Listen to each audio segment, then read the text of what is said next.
Hello and welcome to the classroom video for the Unification of Japan simulation.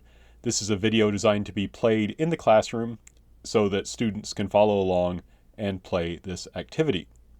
It is good at times to pause the video in order to allow students to catch up with the instructions and to play out the events.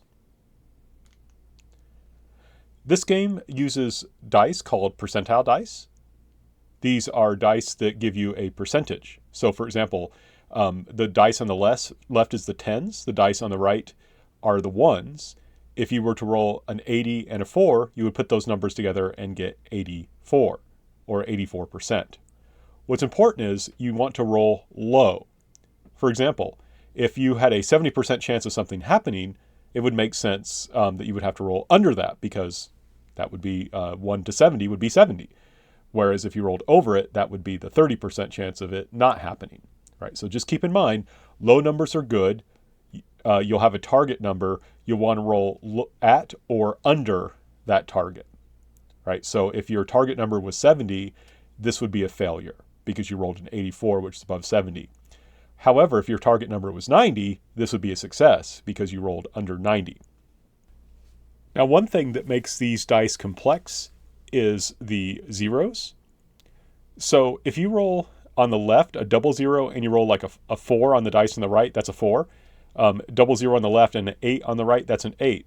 But if you roll this, triple zero, that doesn't mean 0, it means 100. So keep that in mind. Triple zero does not mean 0, it means 100. That's important because remember, you want low numbers. This is the worst number you can get, right? The highest number you can roll on a percentile dice is 100. You want low numbers. 100 is the opposite of a low number. It is the highest number you can roll. You and your group are in control of a daimyo clan. A daimyo were the lords of a particular han, which is a domain, an area of land. So you're in charge of a particular area of land. And now Japan is divided, with no one person being shogun. The shogun was basically the general, the biggest, most powerful samurai who was in charge of Japanese politics, and he was appointed by the emperor.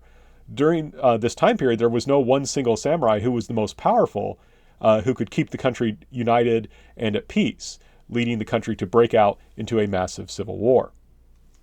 Your goal is to survive, and if the country does get reunited, to be on the side of whoever becomes shogun. Each turn you will receive koku, and this is money that can be used to buy muscle and myth. Muscle represents power. It's things like samurai weapons and the like, and myth represents cultural and religious legitimacy. You can kind of think about it like this. If you tell someone to do something, a myth is what allows you to convince them that it is the right thing to do what you tell them, right? Myth is like, it doesn't mean it's false. It's just a story that's told that people believe is really, really true on a kind of cosmic level. If you tell someone to do something and they do it because they think it's right, they think that you have the authority to tell them to do it, that's myth. However, if you have to force them to do it or threaten them to do it, that requires muscle, right? Power. And you will use the koku, the money, to buy muscle and myth. Now you may say, what is koku? So when Japanese people during this time period measured land, they didn't measure it by like feet or acres or something like that. They didn't use like a mathematical measurement in that sense that measured area. Instead, one koku represented enough food, a land that could yield enough food to feed one adult man. So land worth 10 koku was enough land to feed 10 adult men. So what this means is if the land was good, it actually didn't have much, it didn't actually take up much space to feed 10 koku. You only need a little bit of land to feed 10 men. Whereas if the land was bad, it might take a huge amount of land in order to feed the men. And this was how you told your daimyo, their power was measured in koku. So a daimyo that had 10,000 koku, enough land to feed 10,000 people, wasn't very powerful. But a daimyo who had 200,000 koku, enough land to feed 10,000 or 200,000 adult men, that person was very powerful. You will use counters to keep track of this. So for example, you can see there's a 5 koku counter, there's a 5 muscle counter, and a 5 myth counter, a 1 koku counter, a 1 muscle counter, a 1 myth counter. So you will be put in groups, and given a clan card, right? So the example up there is the Hojo clan.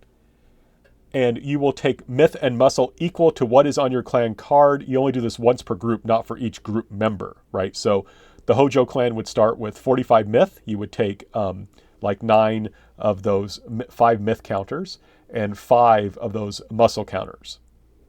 And I hope you enjoy the images. That's a guy getting ready to hit another guy with his shoe. And then you would take 5 koku.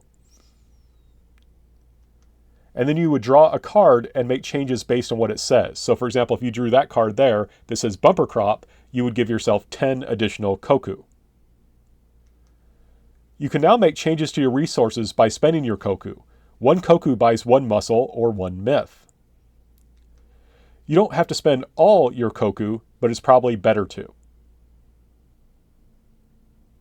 So this might be a good time to pause and make sure that all the students have drawn their card, that they know what it says and what to do with it, and to make sure everyone has the correct amount of koku, muscle, and myth. Okay, when you're ready, please play the video and we will have our first event. So in this game, you can have different events that groups have to roll dice or make choices about how they respond. So in our first event, European merchants show up. Portuguese come and they would like to trade with you.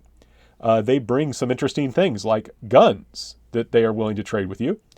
However, they make it clear that they want to trade with people who allow them to spread their religion of Catholicism. Do you allow them to come and trade and establish Catholic missions? If the group can't come to an agreement, the oldest person decides. It would be good here to pause and allow students in their groups to discuss what they would like to do. Okay, so now that everyone's made a decision, here's what happens. If you chose yes, add 5 muscle because you gain matchlocks. These are primitive guns, but they still are powerful. But you would lose 5 myth because some members of traditional Japanese religions are not happy that you allowed a new religion into Japan, especially one that worships only one god. If you chose no, nothing happens. Okay, it's now time for turn 2. So as we did before, you gain 5 koku.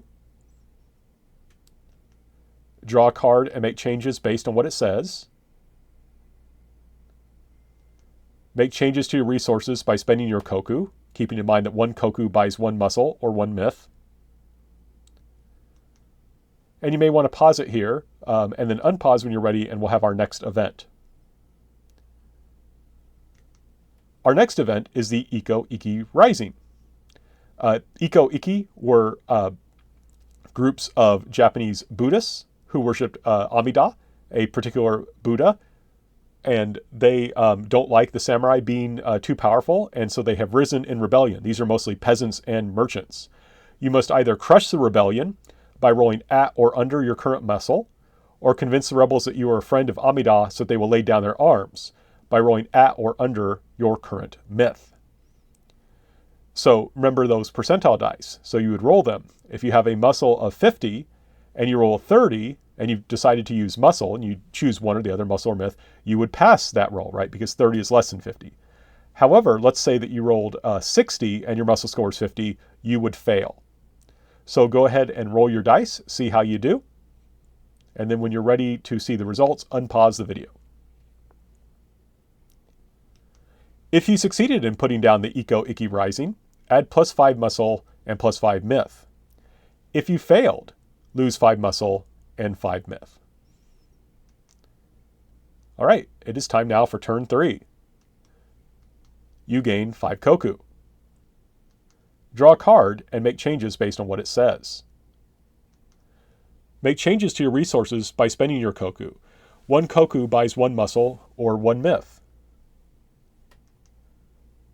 When you're ready, unpause the video and we'll go to the next event. Oh no! You face a danger within. A vassal of yours is becoming too strong and is a threat to your power. Do you seek to assassinate him, roll at or under your muscle, or do you pressure him into becoming a Buddhist monk, roll at or under your myth? Please pause the video and then unpause it when you're ready to continue.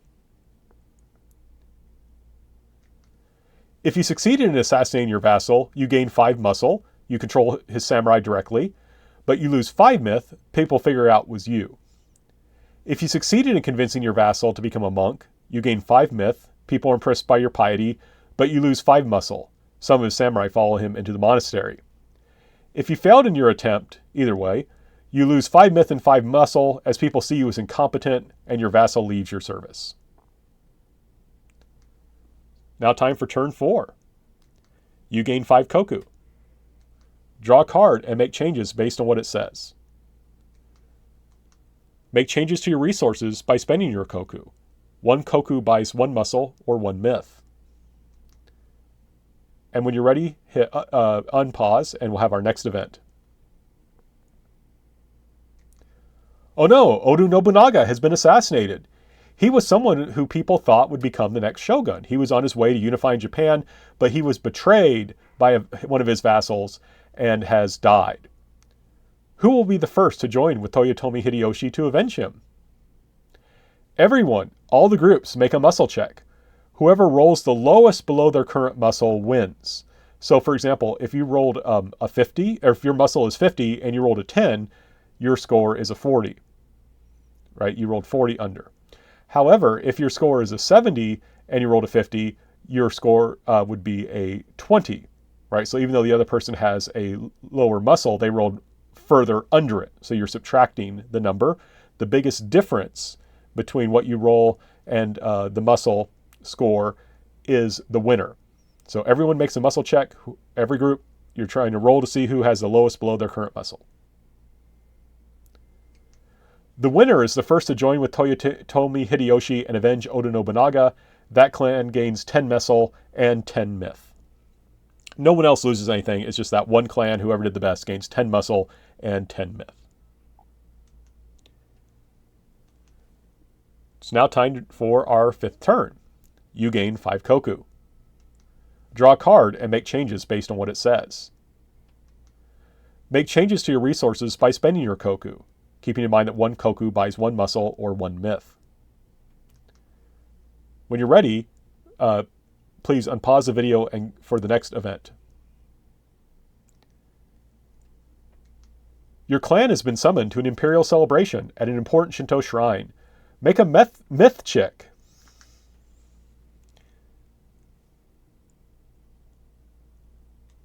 Your clan has been summoned to an imperial celebration at an important Shinto shrine. Make a myth check to see if you acted in accordance with proper etiquette while there.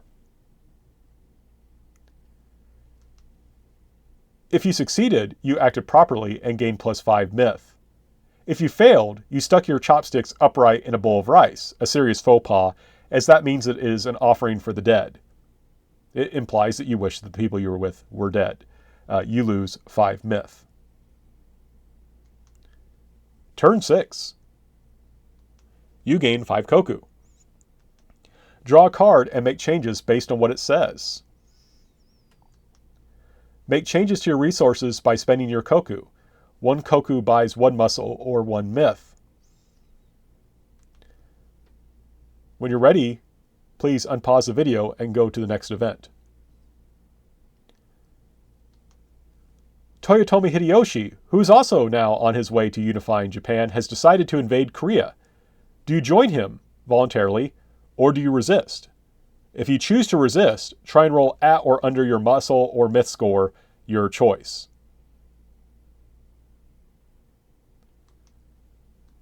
If you went voluntarily, you gain 5 myth. You follow the ruler of Japan, right? He's not a shogun yet, but he's basically in charge, but lose 10 muscle, you lost forces in Korea. If you refused and succeeded, nothing happens as you did not have to go to Korea. If you failed a myth roll, lose 10 muscle and 5 myth. You try to convince Hideyoshi and failed, so people take you less seriously, and you lose forces in Korea. If you failed a muscle roll, lose 15 muscle. You resisted and were then forced to go anyway and lost more samurai there. For turn 7, you gain 5 koku. Draw a card and make changes based on what it says. Make changes to your resources by spending your koku. 1 koku buys 1 muscle or 1 myth. When you're ready, press unpause and go to our final event. It is now time for the Battle of Sekigahara. This is the final battle of who will reunify Japan and likely be recognized as shogun.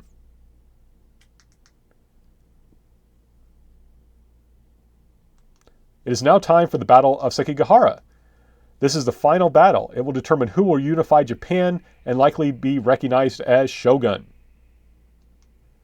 Will you join forces with Tokugawa Ieyasu or Ishida Mitsunari? You need to decide with your group to make that decision. So now this is a little bit different. Add your muscle and myth together. And it's okay if the total is over 100. Just make sure you add your muscle and myth together. And now roll at or under your combined score. And figure out how, if you roll under it, how far under it you roll. So for example, if your combined score is a 90 and you roll a 20, 90, you would want to remember that you succeeded by 70, right? Because 90 minus 20 is 70. If your score was a 70 and you rolled 42, 70 minus 42 is 28. You succeeded with a 28. So keep in mind not only whether you failed or succeeded, but if you succeeded, how much you succeeded by. What is your clan's fate? This is your fate. If you side with Ishida Mitsunari, I'm sorry if you chose to side with him. He lost the battle. If you rolled over your combined muscle and myth score, your daimyo and his sons die in battle, and your daimyo's wife must enter a Buddhist monastery. This is the bad ending. If you rolled under your combined muscle and myth score by less than 50, you survive but are punished by Tokugawa Ieyasu by becoming a much smaller Han. This is a relatively good ending. On the bad side, you lose land, you lose koku. You had a bigger Han, a bigger domain, but that's taken from you and you're given a smaller one, but you're not dead. So that's on the plus side. If you rolled under your combined muscle and myth score by more than 50, you switch sides during the battle. You realize that Tokugawa Ieyasu is the one to bet on and are rewarded by him by becoming a Tozama daimyo. What are Tozama daimyo? They're big daimyo, but they're located far from the capital of Edo, which becomes Tokyo later on. They're located far away because he doesn't quite trust you because you didn't start out on his side. You joined his side in the middle of the battle. But hey, here's the thing. You lived and you got a bigger Han, bigger domain than what you began with. So good deal. If, in contrast, you sided with Tokugawa Ieyasu, the guy who wins the battle, bad news, if you failed, you still die. If you rolled over your combined muscle myth score, your daimyo and his sons die in battle, and your daimyo's wife must enter a Buddhist monastery. That's the bad ending. Sometimes that's how history works. You make the right choice, and bad things still happen. And, of course, people on Tokugawa Ieyasu's side did die in battle. If you rolled under your combined muscle and myth score by less than 50, you survive and are on the winning side and become a Fudai daimyo. So they're like the Tozama daimyo, but they're closer geographically to Edo, to the capital, what will become Tokyo. That's because they're trusted and they're given a lot of honor, a lot of wealth and power. So good job there. You have made the right choice and you rolled well. If you rolled even better by rolling under your combined muscle and myth score by more than 50, you survive and become a Fudai daimyo and are allowed to marry a son into the Tokugawa clan. So you're actually directly connected by marriage to the most powerful clan in Japan. That's the best ending. Congratulations. Well done. So some questions for reflection. What was your clan's fate? What factors led to your clan's fate? What is the connection between money, that is koku, muscle, and myth? Why do you think that you combined muscle and myth in the final battle? What did you learn about this time period through this exercise?